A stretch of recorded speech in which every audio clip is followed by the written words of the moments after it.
Translator. Nine Tails. Edidem Apothecary felt along village chief's meridians and bones, his brows knitted as he snorted. When age sets in, sinews wither, and bones grow brittle.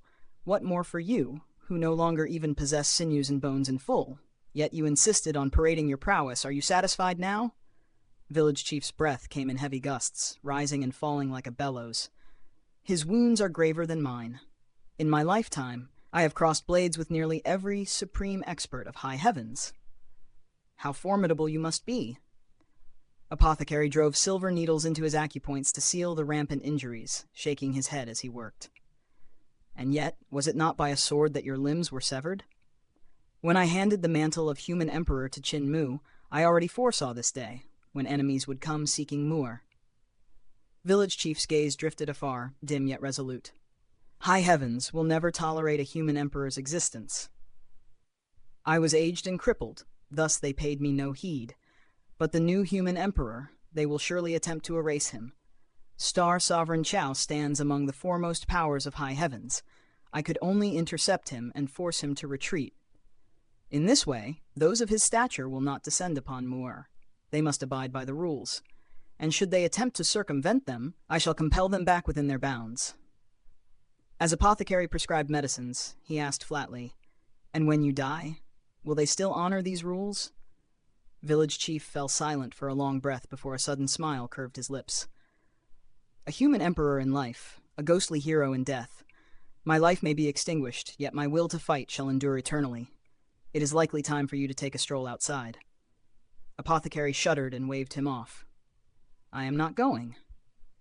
Whoever wishes to go may go. Upon West Earth Divine Mountain, Star Sovereign Chao's carriage descended. The Star Sovereign gathered his vital chi with visible strain. Just as he prepared to ascend back to high heavens, blood burst from his mouth, and the wounds across his body split open at once. With difficulty, he raised a trembling hand toward the four maidens. Light the incenses. The four maidens were startled. The maiden clad in green hastily produced 3 sticks of incense and placed them upon the altar, setting them alight. After a short while, a vast face manifested in the heavens, gazing downward. I have encountered the old human emperor, Star Sovereign Chao said between ragged breaths.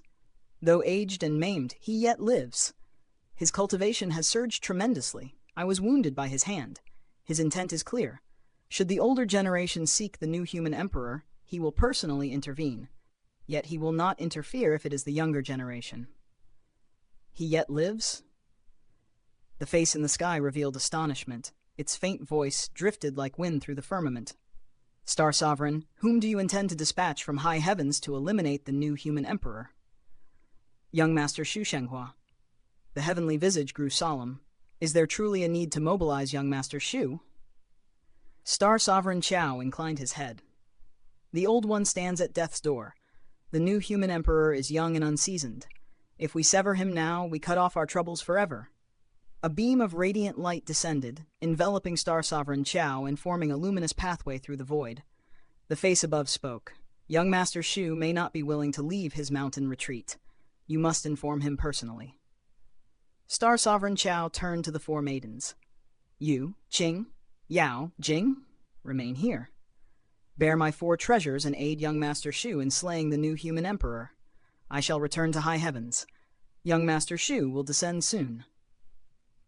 The 4 maidens bowed in acknowledgement and stepped down from the carriage. 2 Suanes dragged the shattered carriage upward along the radiant road, ascending into the sky and vanishing toward high heavens. When the brilliance dissipated, the 4 maidens exchanged glances. Yulu spoke. Old Master has commanded us to follow young Master Xu in killing the new human emperor, yet we do not even know who he is. Jing Yan replied. This intelligence came from Roland's Golden Palace. We must journey there. Qing Ying, Yao Hua, you 2 proceed to that place. Yu Liu and I shall await young Master Xu here. The 2 maidens nodded and descended the mountain. They did not dare step directly into the great ruins without Star Sovereign Chao's presence. Instead, they traversed West Earth, crossed the blazing desert, and passed the snow-laden plateau, heading straight for Roland's Golden Palace. Far across the East Sea, Qinmu, Xiyunxiang, and Ling Yushu drifted upon the waters. When night descended, the sea's surface suddenly shimmered with radiance. countless peculiar fish rose from the depths, their bodies aglow like scattered jewels that illuminated the boundless waters. Chinmu guided the waves forward with his chi. As the swells advanced, luminous fish leapt from the crests one after another. Wherever he traveled, the fish surged alongside, making the journey strangely delightful. Some fish bore 2 slender feelers upon their foreheads, each tipped with a translucent lump of flesh the size of a fist. These luminous sacs shone softly in the darkness like hanging lanterns. Thus they were called lanternfish.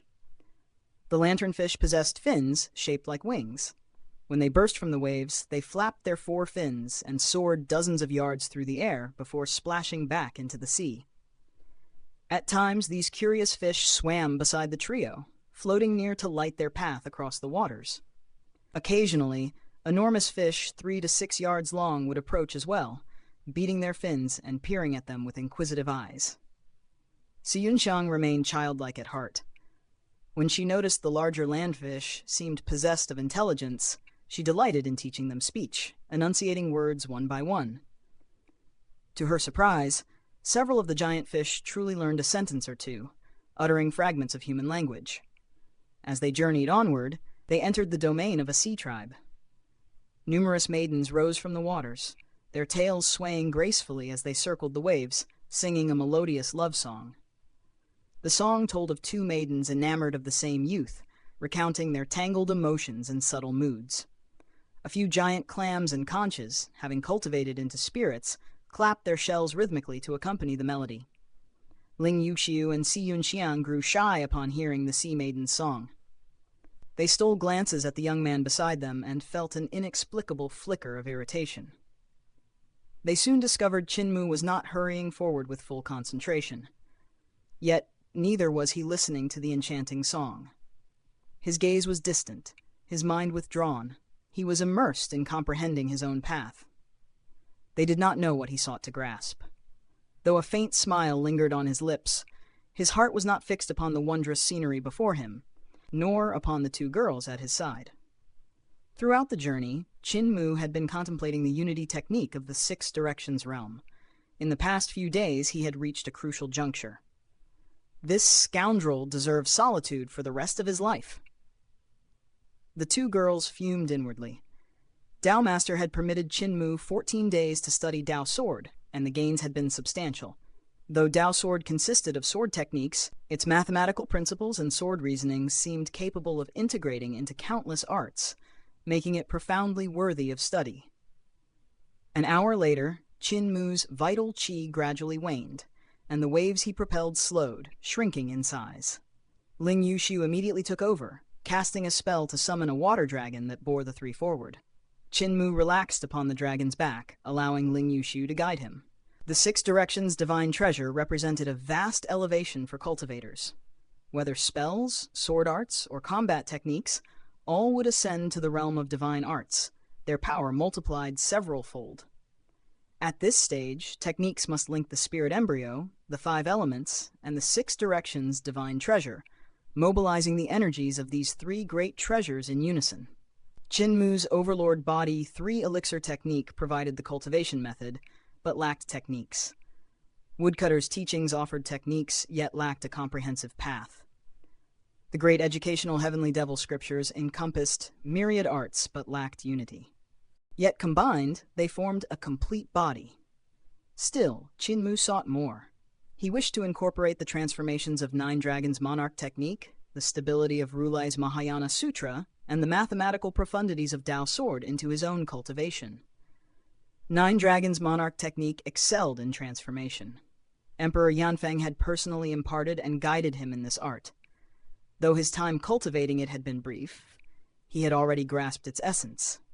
Its transformations lay within the heart. Divine dragons bore myriad forms. Through them, sword arts, spells, and combat techniques of various sects could all be executed. Its moves could be fierce and unyielding, yet equally supple and gentle. Rulai's Mahayana Sutra excelled in stability.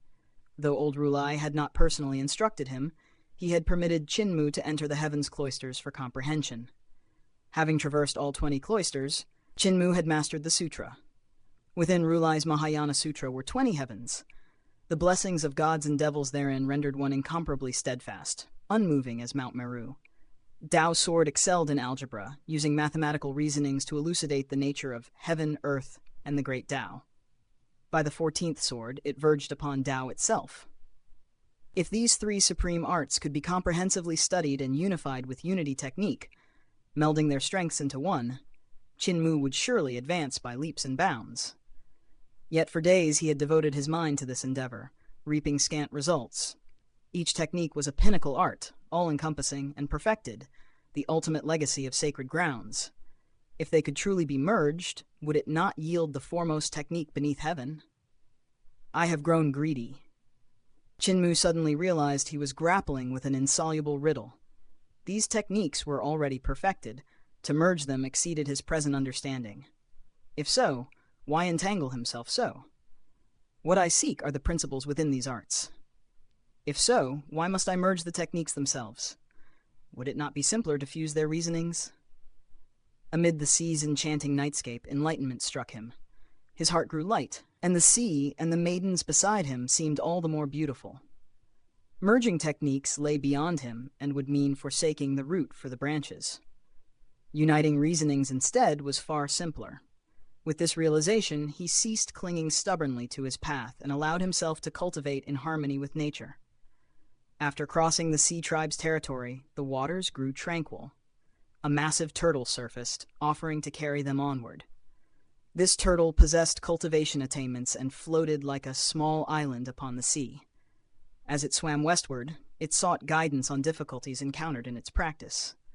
Qin and the two maidens explained what they knew, dispelling many of its doubts. The old turtle was overjoyed and invited them as guests. Qin asked curiously, "Where is old Mister's home? Where shall we visit?" "The four seas are my home, yet upon my back dwell some children." As it spoke, numerous small turtles rode the waves and leapt onto the old turtle's back. "Lights!" The old turtle smiled, and the luminous pearls embedded in its shell flared to life, bathing the island-like back in brilliance. The small turtles stood upright upon their hind flippers and began singing and dancing around Qin, Ling Yuxiu, and Si Yunxiang. They slapped their bellies and shells rhythmically as they performed. Si Yunxiang pulled Qin into the revelry, and after some frolicking, Qin drew Ling Yuxiu in as well. The princess was initially reserved, yet soon she too joined the dance. The night of festivity passed swiftly. At dawn, the old turtle said, "We have reached land. Farewell, my friends." Qin gazed ahead to see land not far off. A city and harbor lay veiled in the early spring mist. The trio leapt from the turtle's back and landed upon the harbor. "Goodbye," the small turtles called, waving their flippers. "Goodbye," Qin waved in return. When the old turtle vanished into the sea, they walked toward River Prefecture City. "What a captivating sea," Ling Yuxiu murmured softly. Si Yunxiang's eyes remained misty. "What an enchanting night upon the waters! Yet now that we tread upon land once more, we have returned to the mortal world." The divine mountain of West Earth stood solemnly, its towering peaks watching over the sacrificial altar. A radiant beam of light descended from the heavens, bathing the altar in ethereal glow. The eyes of Jing Yan and Yu Lu sharpened as they observed a youth walking toward them. His countenance, cold and unyielding, softened ever so slightly upon meeting their gaze, causing the two maidens' hearts to flutter with secret bashfulness. "Young Master Shu, Star Sovereign Qiao has instructed us to assist in ridding the world of the new human emperor. Yao Hua and Qing Ying are already on their way to Roland's Golden Palace to gather intelligence on him." Yu Lu spoke softly, her voice laced with respect and subtle affection. "Shall we join them now?" Shu Shenghua's eyes narrowed with a quiet resolve. "Indeed, we must end this matter swiftly. The mortal world is a place of chaos, a breeding ground for conflict. I long to return to high heavens where the air is pure, and there is peace." Jing Yan's smile held a trace of warning. "Young master, this world is more dangerous than it seems. The human emperor, an enemy of the high heavens, has long been a thorn in our side. He will not fall easily." Dressed in white that shimmered like the first snow, unspoiled by even a speck of dust, Shu Shenghua descended the mountain with unwavering grace. There are anomalies in this mortal world: Little Jade Capital, Great Thunderclap Monastery, Tao Sect, Heavenly Saint Cult, and Middle Earth. Among these sacred grounds are warriors whose power rivals that of West Earth.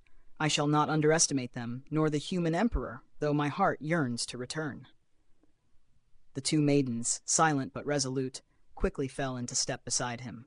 "Since I've come this far, I must see all the sacred grounds of Middle Earth." Xu Shenghua continued, his gaze unwavering. "I seek to understand the divine arts, the paths, and the techniques they cultivate. Also, the reforms of the Eternal Peace Empire burn like wildfire. My master, Jade Sovereign, was struck by the saint who appears once every 5 centuries. I am curious to see the face of this saint."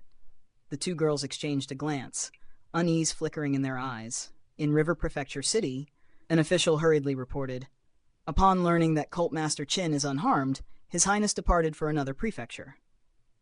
"Which prefecture has he gone to?" Ling Yushu inquired with concern. "He left for Snivel Prefecture some time ago, but I do not know his exact whereabouts," the official replied. Qin Mu nodded thoughtfully.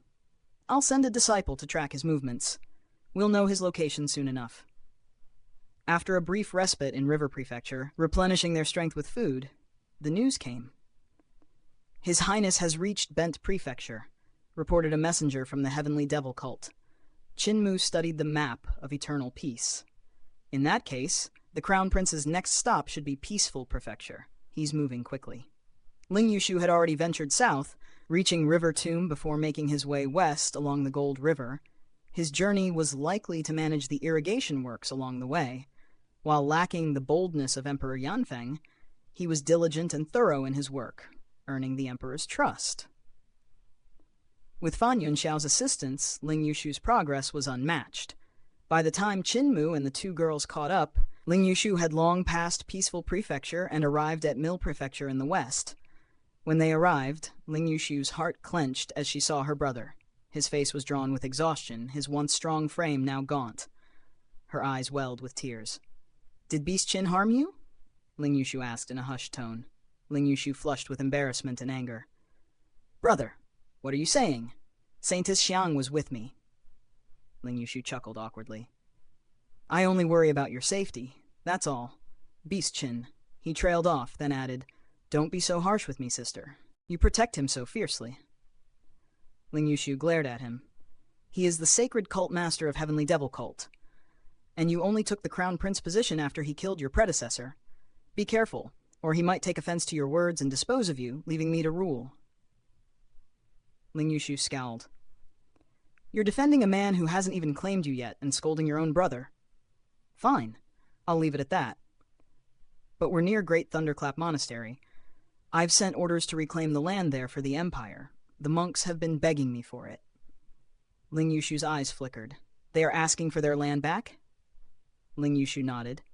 "Indeed, Great Thunderclap Monastery's lands are fertile and valuable, but after their rebellion and attempts to overthrow the Emperor, I took it back. They've come begging again and again. I'm here on business, but this will delay me." As he spoke, a voice interrupted from outside. "Poor monk seeks alms." Ling Yushu sighed in exasperation and walked outside, Qin Mu following him. There, a thin monk with a waxy complexion was seated before them, holding a devil-subduing alms bowl. A few soldiers tried to carry him, but could not lift him. The monk's voice was humble but insistent. "I seek only an alms bowl's worth of land. May the Crown Prince grant me mercy." Ling Yushu smirked. "This alms bowl belongs to the devil-subduing roulé of Great Thunderclap Monastery, does it not? In other sects, such a treasure would command respect, and an alms bowl's worth of land is no small thing, several 100 miles. The monk nodded gravely. "I beg for what I can. It is the legacy of our cult." At that moment, the monk's eyes locked onto Qin Mu. "Heavenly Devil Cult Master!" he exclaimed with recognition. Qin Mu greeted him with a smile, though the monk's expression remained sour. After the battle in Imperial City's Temple of Heaven, many of Great Thunderclap Monastery's top experts had perished, and their losses were still keenly felt. The monk bowed his head and hastened away. Ling Yushu turned to Qin Mu. "The monk will surely return with reinforcements. Be careful, Cult Master." Qin Mu nodded calmly. "Don't worry, Roulé won't concern himself with such matters." The yellow-faced monk hastened back to Great Thunderclap Monastery. When he arrived, he found the mountain shrouded in a solemn atmosphere. Monks gathered in mourning, and old Rulai presided over a quiet ceremony. His kasaya and treasures were laid aside as he prepared for his departure. "Junior brother Nanye," old Rulai said with a peaceful smile, "I am resigning from my position. It is time for me to walk the path of nirvana. After my passing, Jingming will ensure the monastery continues to thrive." The yellow-faced monk's heart trembled in grief. "Rulai, can you not stay?" Old Rulai smiled gently. "A Rulai's journey is not for the living to question, but worry not, someone will succeed my seat." Afterward, old Rulai and Jingming descended the mountain, and their departure marked the beginning of a new era for the monastery. Meanwhile, Shu Shenghua's party arrived at Great Thunderclap Monastery. The young master, accompanied by 4 maidens bearing treasures, stood before the gate. Monk Nanye's heart skipped a beat as he went to announce their arrival. The monks, flustered by the sudden appearance of High Heaven's emissaries, rushed to greet the visitors. Shu Shenghua's sharp eyes flashed with a knowing glance as he questioned Nanye. "Rulai is absent. Is this truly the place to seek knowledge?" With a dismissive wave, he turned away. Leaving the monks in a state of uncertainty, the 4 maidens followed him, and Yuliu's voice rang out in the still air. "Shall we go to Dao Sect next, young master?" Shu Shenghua's gaze hardened with purpose. "Dao Sect wields 14 Dao swords. My master has spoken highly of them. It is worth the journey." With that, they set their sights on their next destination, their path leading them into the heart of the divine mysteries.